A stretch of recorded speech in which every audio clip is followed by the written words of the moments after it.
जो स्वयं अपने विचारों पर कभी टिके नहीं रहे, कभी इस घर, कभी उस घर, कभी इस दल, कभी उस दल। उन लोगों का अपना कोई वजूद नहीं है, अपनी कोई सोच नहीं है, जिसका अपना कोई ठौर ठिकाना नहीं है। भारतीय जनता पार्टी के सोच के साथ वो खड़े रहे, यही कहीं न कहीं उनकी राजनीति और राजनीति की पूंजी रहेगी। वो आज भारतीय जनता पार्टी सत्ता से बाहर हो जाए, कल कहाँ रहेंगे उनको स्वयं पता नहीं। ऐसे दल बदलू लोगों को, ऐसे विचारहीन लोगों को बोलने का कोई हक। और राष्ट्रीय जनता दल का अगर वो नाम नहीं ले तो उनकी राजनीति और राजनीतिक पूंजी नहीं रह सकती है। इसलिए ऐसे लोगों के बोलने का कोई महत्व नहीं। साथ रह पाएगी कि नहीं रह पाएगी, इसका अगर नीरज बबलू जैसे लोग गारंटी दे दे तो मैं मानूंगा कि हाँ, राष्ट्रीय जनता दल और राष्ट्रीय जनता दल के नेताओं से उनकी कोई वार्ता हो। जनता के लिए कोई काम नहीं कर पा रहे हैं, जिसके कारण तेजस्वी जी का नाम लेकर के ये अपनी राजनीति को बचाना चाहते हैं, ये अपने आप को बचाना चाहते हैं। नमस्कार, हेडलाइंस मिरर देख रहे हैं आप और मैं हूं आपके साथ मयंक पांडे। देखिए, लगातार एनडीए के कई नेता जो हैं ऐसे बयान देते आ रहे हैं कि राजद के कई विधायक एनडीए के संपर्क में हैं। बस बातचीत फाइनल होने की देर है और वो राजद छोड़कर एनडीए के पाले में किसी भी वक्त जा सकते हैं, चाहे वो रामकृपाल यादव हो, नीरज बबलू हो या कई तमाम और नेता हैं जो लगातार कह रहे हैं कि राजद के विधायक किसी भी पल एनडीए में आ सकते हैं राजद छोड़ करके। तो इसी के ऊपर बातचीत करने के लिए हम मौजूद हैं, हमारे साथ राजद के प्रदेश प्रवक्ता एजाज अहमद। इनसे बातचीत करके जानने का प्रयास करते हैं, सही में आरजेडी के जो विधायक है अब एनडीए छोड़ने, राजद छोड़कर एनडीए जाने वाले हैं? देखिए, राष्ट्रीय जनता दल के जो भी विधायक हैं वो विचारों और कार्यों से प्रभावित होकर के राष्ट्रीय जनता दल के साथ है, और हम सामाजिक न्याय की धारा और जो आर्थिक न्याय की धारा है उसकी मजबूती के लिए कार्य कर रहे हैं। उन लोगों की तरह नहीं है जो स्वयं अपने विचारों पर कभी टिके नहीं रहे, कभी इस घर, कभी उस घर, कभी इस दल, कभी उस दल।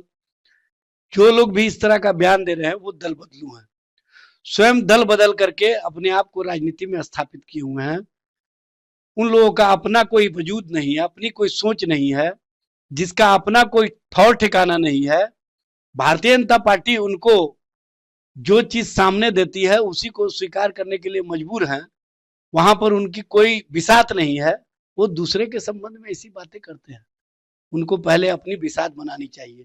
भारतीय जनता पार्टी के सोच के साथ वो खड़े रहे, यही कहीं न कहीं उनकी राजनीति और राजनीति की पूंजी रहेगी। वो आज भारतीय जनता पार्टी सत्ता से बाहर हो जाए, कल कहाँ रहेंगे उनको स्वयं पता नहीं है। इसलिए ऐसे दल बदलू लोगों को, ऐसे विचारहीन लोगों को बोलने का कोई अधिकार नहीं है।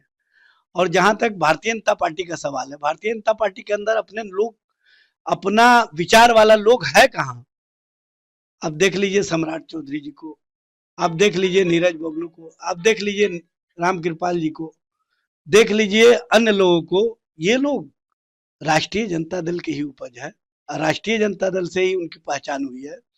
और राष्ट्रीय जनता दल का अगर वो नाम नहीं ले तो उनकी राजनीति और राजनीतिक पूंजी नहीं रह सकती है। इसलिए ऐसे लोगों के बोलने का कोई महत्व नहीं है। और लालू प्रसाद जी के विचार और तेजस्वी जी के कार्य जो जनता के बीच में है, जो जनता का विश्वास है, वो स्पष्ट लेकिन रूप वो से लोग बहुत कॉन्फिडेंट नजर आ रहे हैं, कह रहे हैं कि लगातार संपर्क में। भाई 202 सीट जीतने के बाद भी अगर कॉन्फिडेंट में नहीं है, कहीं ना कहीं उनका विश्वास डिगा हुआ है और वो हर दिन दूसरे के दल के ऊपर निगाह रखे हुए हैं, तो इसी समझ लीजिए कि उनको खुद इस बात का आभास है कि सत्ता में हम और नीतीश जी साथ रहेंगे कि नहीं रहेंगे। नीतीश जी और भारतीय जनता पार्टी एक दूसरे के साथ रह पाएगी कि नहीं रह पाएगी, इसका अगर नीरज बबलू जैसे लोग गारंटी दे दे तो मैं मानूंगा कि हाँ, राष्ट्रीय जनता दल और राष्ट्रीय जनता दल के नेताओं से उनकी कोई वार्ता हो रही है। मतलब आपका कहना है कि सरकार ही नहीं चल पाएगी? भाई, सरकार चलने का बात कहाँ होता है? जब सरकार के अंदर 202 सीट ला करके, चाहे भारतीय जनता पार्टी के नीरज बबलू हो, चाहे जनता दलियों के नीरज कुमार हो, इन लोगों को जब तेजस्वी जी के इर्द गिर्द, जब लालू जी के इर्द गिर्द ही राजनीति करनी है, तो इसी समझ लीजिए कि ये लोग जनता और जनता के प्रति अपने उत्तरदायित्व का बोध नहीं समझ पाते हैं, जनता के लिए कोई काम नहीं कर पा रहे हैं, जिसके कारण तेजस्वी जी का नाम लेकर के ये अपनी राजनीति को बचाना चाहते हैं, ये अपने आप को बचाना चाहते हैं। और इनकी राजनीति का जो सोच है वो स्पष्ट रूप से है कि एक दूसरे के साथ कब तक हम नूरा कुश्ती का खेल खेलें और कब तक एक दूसरे को शाह और मात की राजनीति में हम फंसा करके रखें। कभी भारतीय जनता पार्टी के नेता कहते हैं कि हमारे संपर्क में है, कभी जनता दल यू के नेता कहते हैं कि हमारे संपर्क में, जबकि हमारा ये मानना है कि ये दोनों एक दूसरे के संपर्क में ही नहीं है, तो ये लोग अपनी सत्ता बचा पाए कि नहीं बचा पाएंगे, इसी कवायद में लगे हुए हैं। इसीलिए ये राष्ट्रीय जनता दल का नाम लेकर के, लालू जी का नाम लेकर के, तेजस्वी जी का नाम लेकर के अपनी राजनीति को बचाना चाहते हैं। अपनी राजनीति को बचाने के लिए कहीं ना कहीं लालू और तेजस्वी फोबिया के शिकार बन चुके हैं, ये स्पष्ट रूप से दिखता है। अच्छा, एक आखिरी सवाल।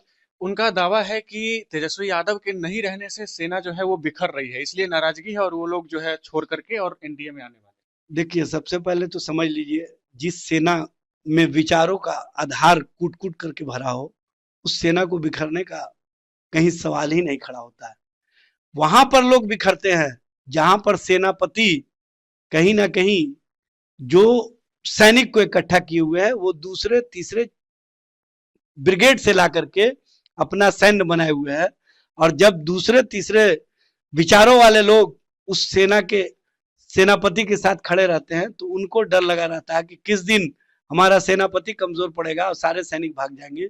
ये भारतीय जनता पार्टी और जनता दल यू के अंदर है, क्योंकि वहां पर अब विचारों का जो आदान प्रदान है वो एक दूसरे को राजनीतिक रूप से साधने का राजनीति है, और यहाँ पर एक दूसरे को साधने का नहीं बल्कि एक दूसरे के साथ मजबूती के साथ एकताबद्ध होकर के विचारों के आधार पर तेजस्वी जी और लालू जी के साथ खड़े हैं।